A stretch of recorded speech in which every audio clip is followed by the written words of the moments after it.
अब पंडित बनारसी दास जी बंद द्वार का निरूपण करते हैं। पूर्व में पंडित बनारसी दास जी ने सम्यक दृष्टि जीव आत्मस्वरूप में स्थिर होते हैं, ये स्वरूप सवैया इकतीसा प्रस्तुत किया था। अब शिष्य एक प्रश्न कवित्व में करता है। जे जे मोह कर्म की परिणति, बंद निदान कही तुम सब, संतत भिन्न शुद्ध चेतन सो, तिनको मूल हेतु कहूँ अब।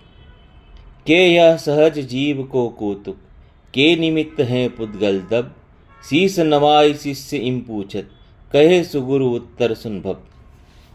शिष्य मस्तक नवाकर प्रश्न करता है कि हे गुरुजी, आपने मोह कर्म की सब परिणति बंद का कारण कही है, सो सब शुद्ध चेतन भाव से सदा निराली ही है। अब कहिए बंद का मुख्य कारण क्या है?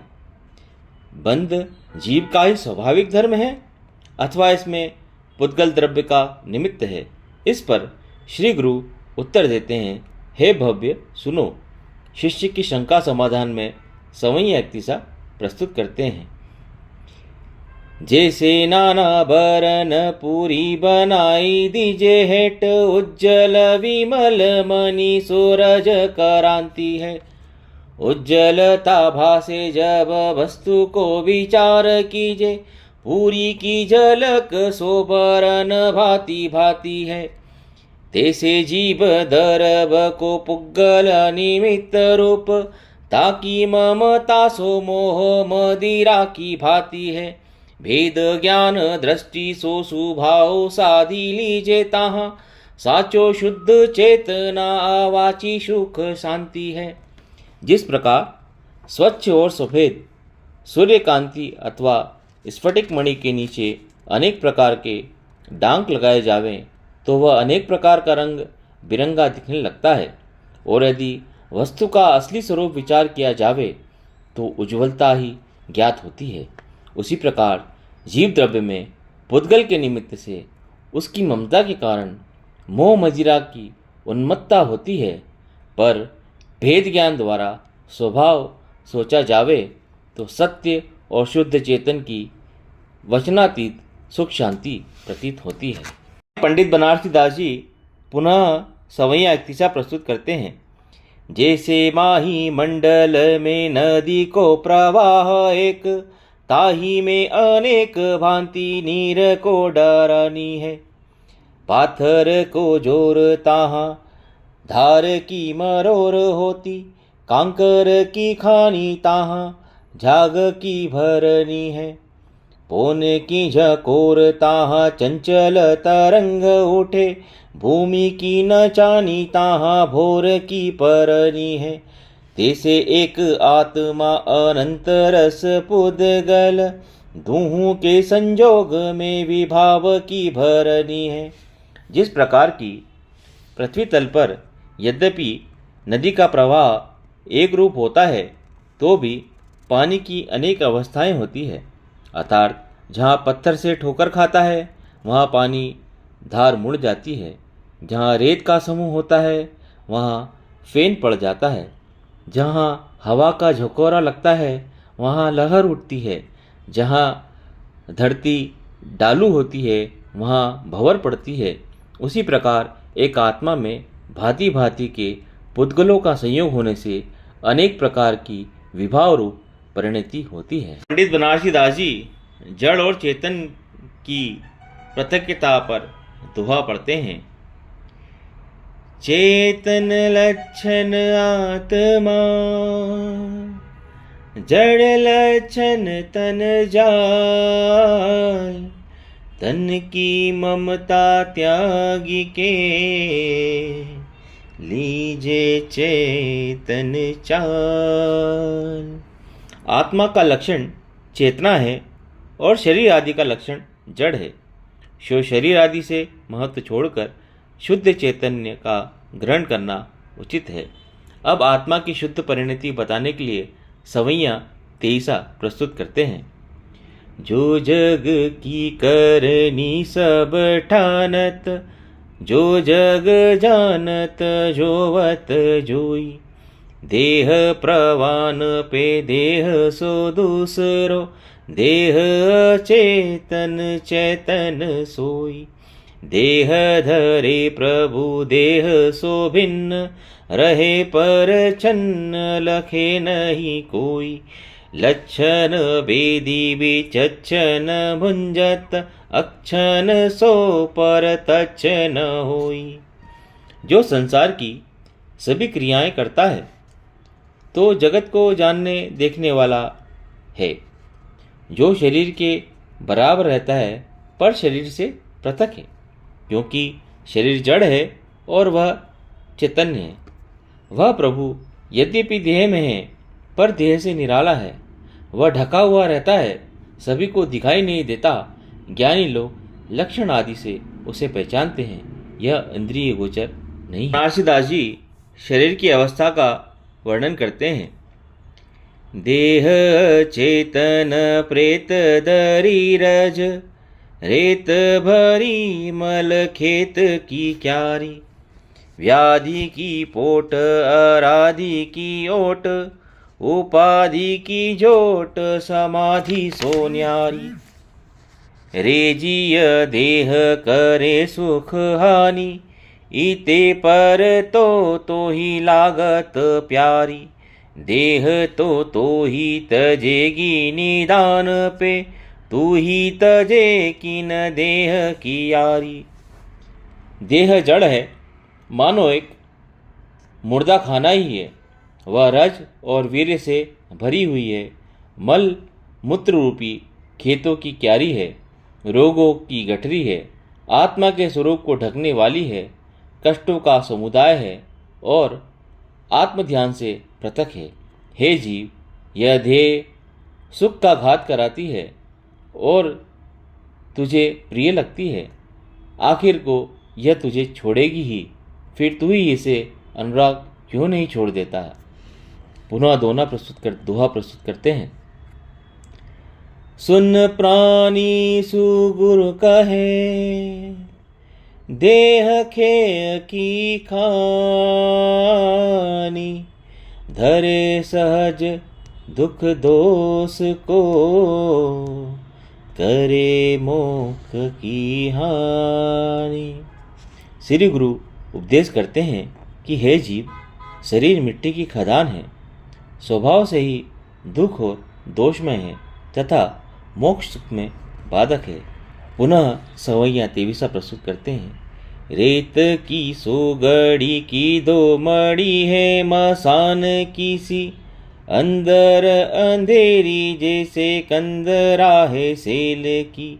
ऊपर चमक दमक पट भूषण की, धोगे लागे भली, जैसे कली है कनेल की। ओगुन की ओड़ी माहा भोड़ी, मोह की कनोड़ी। माया की मसूरती है, मूर्ति है मेल की। ऐसो देह याही के स्नेह, याही संगीती सो। हवे रही हमारी मति, कोलू कैसे बेल की। हो रही हमारी मति, कोलू कैसे बेल की। यह देह बालू की गड़ी के समान अथवा मरघट की मणि के समान है और भीतर पर्वत को गुफा के समान अंधकार में है। ऊपर की चमक दमक और वस्त्रभूषण आदि से अच्छी दिखती है, परंतु कनेर की कला के समान दुर्गंधित है। अवगुणों से भरी हुई, अत्यंत खराब और कानी आग के समान निकम्मी है। माया का समुदाय और मेल की मूर्ति ही है। इस ही के प्रेम और संग से हमारी बुद्धि कोलू के बेल के समान हो गई है। पुनः सवैया 31 प्रस्तुत करते हैं। ठोर ठोर रकत के कुंड के सनी के झुंड, हाड़नी सो भरी जैसे थरी है चुरेले की। नेकू से धक्का के लगे ऐसे फटी जाए मानो, कागद की पूरी की दो चादरी है चेल की। सूचे भ्रम वानी ठानी, मूढ़नी सो पहचानी। करे सुख हानि अरुखानी बद फेल की। ऐसो देह याही के स्नेह, याही संगीति सो। हवे रही हमारी मति कोल्हू के बेल की। इस देह में जगह जगह रक्त के कुंड और बालों के झुंड है। यह हाड़ी से भरी हुई है, मानो चुड़ैल का निवास स्थान ही हो। जरा सा धक्का लगने से ऐसे फट जाती है जिससे कागज की पुड़िया अथवा कपड़े की पुरानी चादर हो। यह अपने अस्थिर स्वभाव को प्रकट करती है, पर मूर्ख लोग इससे स्नेह लगाते हैं। यह सुख की घातक और बुराइयों की खानी है। इस ही के प्रेम और संग से हमारी बुद्धि कोली के बेल के समान संसार में चक्कर लगाने वाली हो गई है। संसारी जीवों की दशा कोल्हू के बेल के समान है, ये बताने के लिए सवैया एक किस्सा प्रस्तुत करते हैं। पाटी बांधी लोचनी सो सूके चे दबोचनी सो, कोचनी के सोच सो न बेदे खेद तन को। धाय बो ही धंधा औरु कंदा माही लाग्यो जोत, बार बार आर सहे कायर है मन को। भूख सहे प्यास सहे दुर्जन को त्रास सहे, थीरता न गहे न उसास लहे छन को। पराधीन घूमे जैसे कोल्हू के कमेरु बेल, तो इसे स्वभाव यह जगत वासी जन को। संसारी जीवों की दशा कोल्हू के बेल के समान हो रही है। वह इस प्रकार है कि नेत्रों पर ढकना बंधा हुआ है। स्थान की कमी के कारण दबोच से सिकुड़ता रहता है। चाबुक की मार से डर से शरीर के कष्ट की जरा भी परवाह नहीं करता। दौड़ना भी उसका काम है। उसके कंधे में जोत लगा हुआ है जिससे निकल नहीं सकता। वह हर समय अरे की मार सहता हुआ मन की हद साहस होता है। भूख प्यास और निर्दय पुरुषों द्वारा प्राप्त कष्ट भोगता है। क्षण भर भी विश्राम लेने की स्थिरता नहीं पाता और पराधीन हुआ चक्कर लगाता है। अब संसारी जीवों की हालत बताने के लिए सवैया एक किस्सा प्रस्तुत करते हैं। जगत में डोले जगवासी नर रूप धारे, प्रेत कैसे दीप की धोरेत कैसे धुए हैं। तीसे पट भूषण आडंबर सोने के फिरे, फीके छीन मांझ सांझ अंबर जो सूहे हैं। मोह के अनल दगे माया की मनसी पगे, डाब की आनी सो लगे ओस कैसे फूहे हैं। धर्म की भुज नाही उरझे भरम माही, नाची नाची मरी जाहे मरी कैसे चूहे हैं। संसारी जीव मनुष्य आदि का शरीर धारण करके भटक रहे हैं। सो मरघट के दीपक तथा रेत के टीले के समान क्षणभंगुर है। वस्त्र आभूषण आदि से अच्छे दिखाई देते हैं, परंतु सांझ के आकाश के समान क्षण भर में मलिन हो जाते हैं। वे मोह की अग्नि से जलते हैं, फिर भी माया की ममता में लीन होते हैं और घास पर पड़ी हुई ओस की बूंद के समान क्षण भर में नष्ट हो जाते हैं। उन्हें निस्वरूप की पहचान नहीं, भ्रम में भूल रहे हैं और प्लेग के चूहों के समान नाच नाच कर शीघ्र मर जाते हैं। धन संपत्ति से मोह हटाने का उपदेश देने के लिए सवैया एक किस्सा प्रस्तुत करते हैं। जासो तू कहत यह संपदा हमारी, सो तो साधनी अडारी ऐसे जैसे नाक सीन की। ताही तू कहत जाही पुण्य योग पाई, सो तो नरक की साई है बड़ाई 1.5 दिन की। घेरा माही पर्यो तू बिचारे सुख आखीन को, माखीन के चूटत मिठाई जैसे भिन्न की। एते परी होई न उदासी जगवासी जीव, जग में असाता है न साता एक छिन की। हे संसारी जीवो, जिसे तुम कहते हो कि यह हमारा धन है, उसे साधुजन इस तरह छोड़ जाते हैं जिस तरह की नाक का मेल छींक दिया जाता है और फिर ग्रहण नहीं किया जाता। जिस धन के लिए तुम कहते हो कि पुण्य के निमित्त से पाया है, सो 1.5 दिन का बड़प्पन है, पीछे नरक में पटकने वाला है, अर्थात पाप रूप है।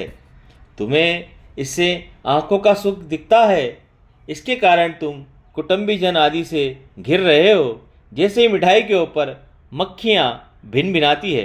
आश्चर्य है कि इतने पर भी संसारी जीव संसार से विरक्त नहीं होते। सच पूछो तो संसार में असाता ही असाता है, क्षण मात्र भी साता नहीं है। लौकिक जनों से मोह हटाने का उपदेश देने के लिए अब पंडित बनारसी दास जी दोहा प्रस्तुत करते हैं। ए जगवासी यह जगत इन सो तो ही न काज, तेरे घट में जग बसे तामे तेरो राज, तामे तेरो राज। हे भव्य, यह संसारी जीव और इस संसार से तुम्हारा कोई संबंध नहीं है। तुम्हारे ज्ञान घट में समस्त संसार का समावेश है और उसमें तुम्हारा ही राज्य है। बनारसी दास जी कहते हैं, शरीर में त्रिलोक के विलास गर्भित हैं। याही नर पिंड में विराजे त्रिभुवन तिथि, याही में त्रिविध पीरे नाम रूप सृष्टि है। याही में कर्म की उपाधि दुख दावनल, याही में समाधि सुख वारिद की दृष्टि है। याही में कर तार गुरु तुति ही में विभूति, या में भोग याही में वियोग, या में घृष्टि है। याही में विलास सब गर्भित गुपत रूप, ताही को प्रगट जाके अंतर सो दृष्टि है। इसी मनुष्य शरीर में तीन लोक मौजूद है। इसी में तीनों प्रकार के परिणाम हैं। इसी में कर्म उपाधि जनित दुख रूप अग्नि है। इसी में आत्मध्यान रूप सुख की मेघ वृष्टि है। इसी में कर्म का कर्ता आत्मा है। इसी में उसकी क्रिया है। इसी में ज्ञान संपदा है। इसी में कर्म का भोग या वियोग है। इसी में भले बुरे गुणों का संघर्षण है और इसी देह में सब विलास गुप्त रूप गर्भित है। परंतु जिसके अंतरंग में सम्यक ज्ञान है उसी को सब विलास विदित होते हैं। आगे आत्मविलास जानने का उपदेश में सवैया तेईसा बोलते हैं। ये रुचिवंत पचारी कहे गुरु, तू अपना पद भुजत नाही। खोजू ही ये निज चेतन लक्षण, हे निज में निज गूंजत नाही। शुद्ध सुछंद सदाति उज्जल, माया के फंद अरुझत नाही। तेरो स्वरूप न धुंद की देही में, तो ही सूझत नाही। श्री गुरु बुला करके कहते हैं कि हे भव्य, तुम अपने स्वरूप को पहचानते नहीं हो। अपने घट में चैतन्य चिन्ह ढूंढो, वह अपने ही में है, अपने से उलझता नहीं है। तुम शुद्ध स्वाधीन और अत्यंत निर्विकार हो। तुम्हारी आत्मसत्ता पर माया का प्रवेश नहीं है।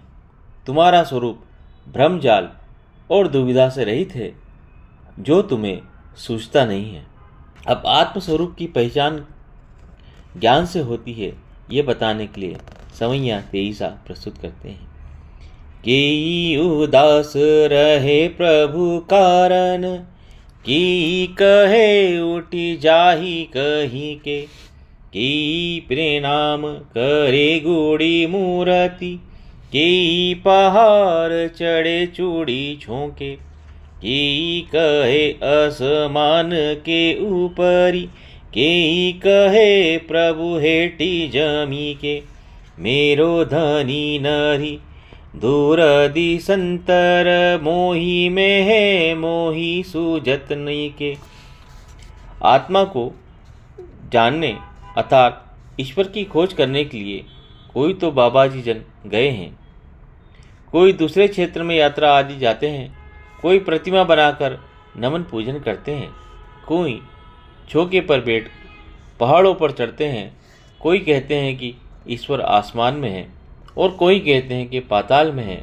परंतु हमारा प्रभु दूर देशों में नहीं, हम ही में हैं, सो हमें भले प्रकार अनुभव में आता है। अब पुनः दोहा प्रस्तुत करते हैं। कहे सुगुरु सो समकीति, परम उदासी होई, सुथिर चित्त अनुभव करे,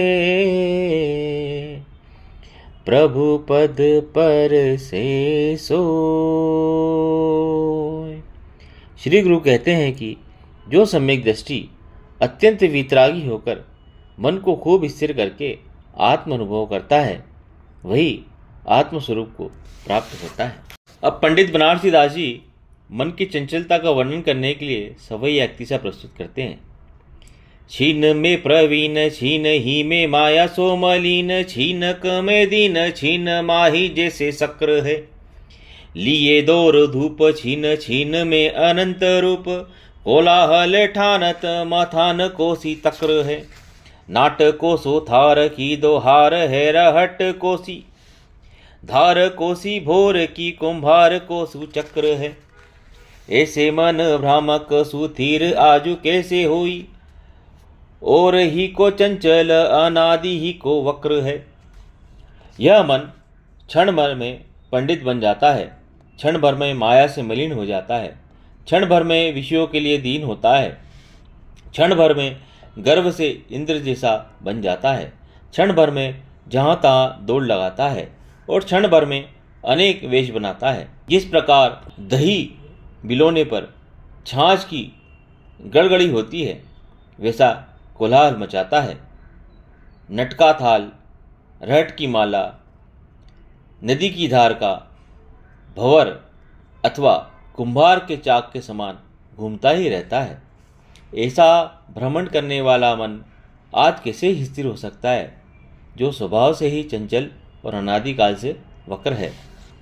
अब मन की चंचलता पर ज्ञान का प्रभाव बताने के लिए पंडित बनारसी दास जी सवई अक्तिसा प्रस्तुत करते हैं।